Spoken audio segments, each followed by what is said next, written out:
Donc je m'appelle Alice Mercier et je suis coach professionnel. J'accompagne aussi bien des particuliers que des collaborateurs en entreprise pour répondre à des enjeux liés à des reconversions, des besoins de réorganisation et de mettre en place tout le cadre de fonctionnement sécurisé qui va permettre aux équipes de travailler en toute écologie pour chacun.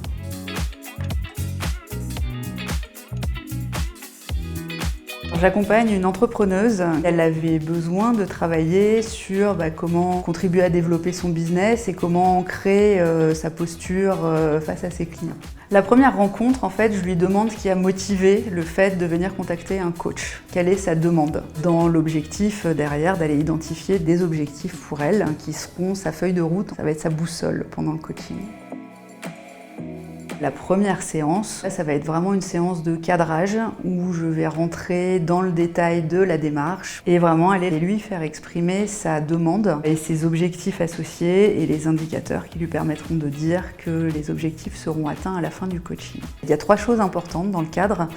La confidentialité, arrêter de se juger soi-même, arrêter de juger les autres et puis oser se dire les choses.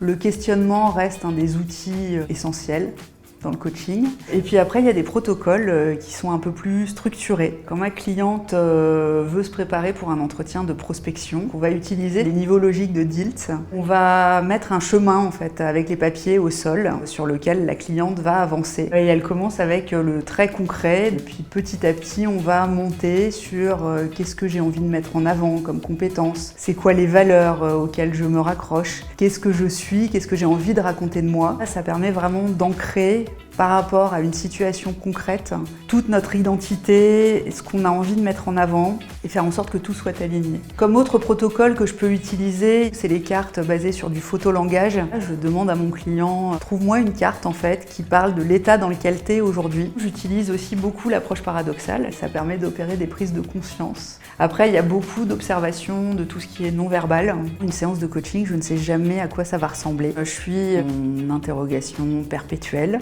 Entre chaque séance, déjà, moi, je me fais un débrief de ce qui s'est passé, est-ce qu'il y a eu un déclic chez ma cliente, qu'est-ce que j'aurais pu faire différemment et quelles sont les pistes que je peux aller chercher à explorer avec elle.